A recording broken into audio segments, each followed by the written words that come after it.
The gas station receipt prints, $71.40. You glance at it for half a second, and then you just put it in your pocket and leave. No mental math, no quick check of your balance, no little flash of guilt asking whether you should have filled up halfway and come back on payday. Just a receipt. Just gas. Just a Tuesday. That moment, that half second of nothing, is what $100,000 in savings actually feels like. Not a number, not a milestone. A Tuesday where nothing happens inside your chest when you buy gas.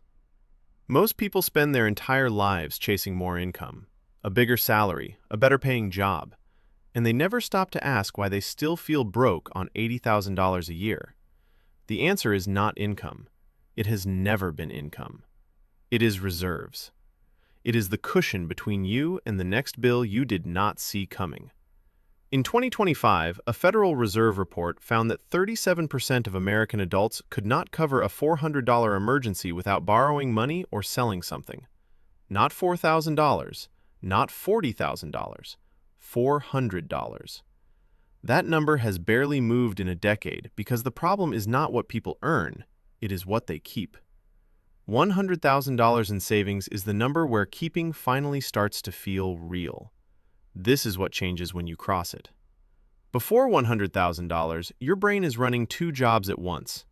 The first job is whatever you are actually doing, working, talking, thinking, planning.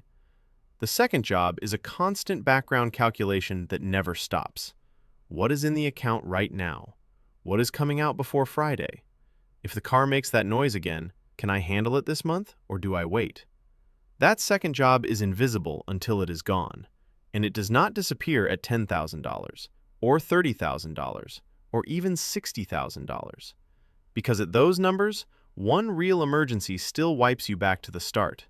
A transmission, a medical bill, a month between jobs. You are never more than one hit away from rebuilding from zero.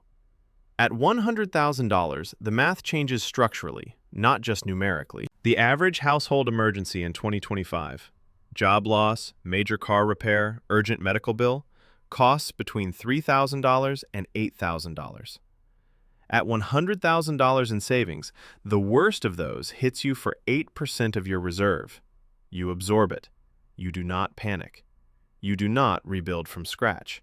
You just continue. Your brain knows this, not consciously.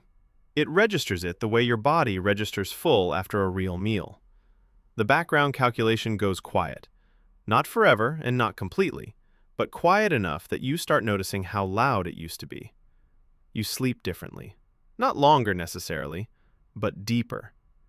The 3 a.m. loop, the one that runs through next month's rent, the credit card minimum, the insurance renewal, that loop does not fire the same way.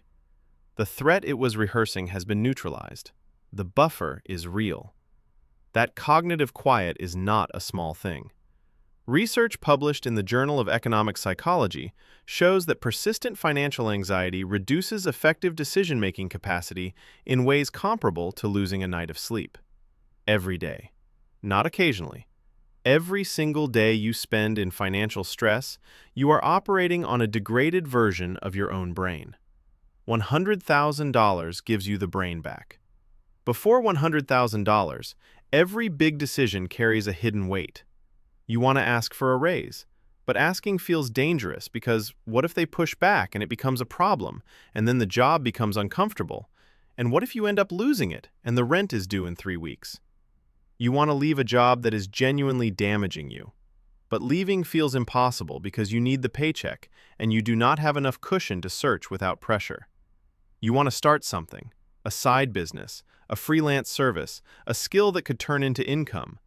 But starting feels irresponsible because every dollar you have is already spoken for. That is not fear. That is math. When you have no buffer, the math punishes risk. The math is correct. The problem is not your thinking. It is the position you are thinking from. $100,000 changes the position. In 2026, the average job search for a professional role takes 3 to 5 months. At $5,000 in monthly expenses, rent, groceries, utilities, car payment, insurance, phone, A 5-month search costs $25,000. At $100,000 in savings, that is 25% of your reserve. Uncomfortable, but survivable. You search on your terms. You take the right job, not the first one. That math is what allows you to negotiate differently, to interview differently, to walk away from a bad offer without your hands going cold. The leverage in the room shifts the moment your survival does not depend on the person across the table saying yes.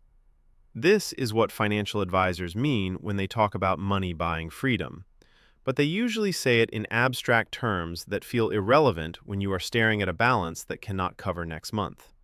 The concrete version is this: $100,000 is enough runway to make choices from strength instead of survival. Before $100,000, bills arrive like threats. The electric bill in July, $180 when you budgeted $110, is not an inconvenience. It is a disruption to a plan that had no room for disruption. It means something else does not get paid on time, or the credit card gets a partial payment, or you cover it and groceries are tighter for 2 weeks. Bills are psychological when you have no buffer. Each one is a test of whether you can stay ahead. Most months you pass, some months you do not, and the months where you barely pass feel almost as bad as the ones where you do not. At $100,000, the electric bill becomes a bill, not a threat, not a test, a monthly cost you pay and move past. The average American household in 2025 spends $2,200 to $2,800 per month on non-negotiable fixed costs: rent or mortgage, utilities, car payment, insurance, phone, and minimum debt payments. At $100,000 in savings, you are holding 3 to 4 years of that core spending in reserve. A single bad month is not a crisis. 3 bad months in a row are not a crisis. You have room to breathe, adjust, and stay stable while the situation resolves. That number, 3 to 4 years of core expenses, is the psychological mechanism behind the silence. Your brain does not experience financial anxiety in absolute dollars. It experiences it in time. How long can I survive if everything stops? At $100,000, the answer is long enough that the question does not need to dominate your thinking, and that answer changes everything about how you operate every day. Here's the moment that surprises most people when they reach $100,000. The account starts moving on its own. In 2025, a high-yield savings account at 4.5 to 5% annual interest returns $4,500 to $5,000 a year on $100,000. That is $375 to $417 per month, arriving without a single extra hour of your time. $375 a month is your electric bill, every month, paid by interest, paid by money that is sitting still. $375 a month is your phone bill and your internet bill combined, covered by the account. If that $100,000 is invested in a broad index fund at the historical average return of 7% after inflation, it generates $7,000 a year, $583 per month in growth. That is your car payment. Every month. Produced by capital working in the background while you do something else entirely. This is the shift people describe as feeling like something finally clicked. Not because the amount is life-changing on its own, but because for the first time, the money is generating money. You are no longer the only engine. There is a second one running. And once you see it working, saving stops feeling like sacrifice. It starts feeling like feeding the engine. Every dollar you keep is not a dollar you gave up. It is a dollar that will generate another dollar, and then another, for as long as it sits. This is how $100,000 becomes $200,000 without the path feeling twice as hard. The first $100,000 required discipline. The second $100,000 gets partial help from the first. Money is listed as the #1 source of conflict in relationships in nearly every survey taken since 2010. That data held in 2025. It will hold in 2026. This is not because couples are bad at communication. It is because financial stress is a physical experience. Cortisol, sleep disruption, shortened patience, narrowed thinking, and you cannot talk your way out of a physical state. When you are financially stressed, you are more irritable, not because of your character, but because of your cortisol levels. The research on this is consistent. Financial anxiety activates the same threat response as physical danger. You cannot be fully present, fully generous, or fully patient when your body is running a threat loop. $100,000 in savings does not save your relationships by making you richer. It saves them by removing the threat loop. The conversations about money change from reactive to strategic, from damage control to planning, from what do we do about this month to what do we want the next 5 years to look like. That shift, from reactive to strategic, is not a personality change. It is a consequence of no longer being in survival mode. The path to $100,000 does not fail because it is too long. It fails because of a specific moment that happens at around $15,000 to $25,000. The point where having money starts to feel like permission to spend it. The account balance looks real. The number is real. And the lifestyle upgrade is right there. The nicer apartment, the newer car, the trip that has been delayed for 3 years. The scarcity that drove the savings starts to ease, and with it, the urgency. This is lifestyle inflation, and in 2025, it is more aggressive than ever. A 2025 Bankrate survey found that 67% of Americans who received a raise in the previous 12 months increased their monthly spending within 90 days.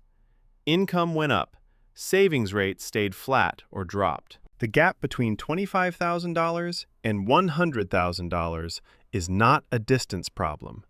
It is a discipline problem about keeping the same habits when the pressure that created them is gone. The people who make it to $100,000 are not the ones who earned the most. They are the ones who learned to treat the target as a wall, something you do not move the furniture through until you are on the other side. Automate the saving before you touch the income. Set the amount that goes to savings the day the paycheck lands. Live on what remains. Do not negotiate with yourself about whether this month is the exception. This sounds simple because it is simple. Simple is not the same as easy. The distance between simple and easy is where most people stop. One day, you are going to check your balance for no reason. Not because something is due, not because you are worried, just a glance, the way you check the weather or the time. And the number is going to be 6 figures. And you are going to close the screen and go back to whatever you were doing. Not because you do not care, because you already knew it was there. Because it has been there long enough that it stopped being exciting and started being normal. The way the floor under your feet is normal. You do not think about it, but it is holding you up. That is what financial security feels like when it is real. Not a celebration, not relief, just a quiet Tuesday where the receipt goes in your pocket and you keep walking. $100,000 is not the finish line. It is the foundation. The first structure that does not shake when something hits it. Start building it. Protect it when it is small. Do not move the target. And when you get there, and you can get there, notice the silence. That silence is the sound of money stress finally stopping.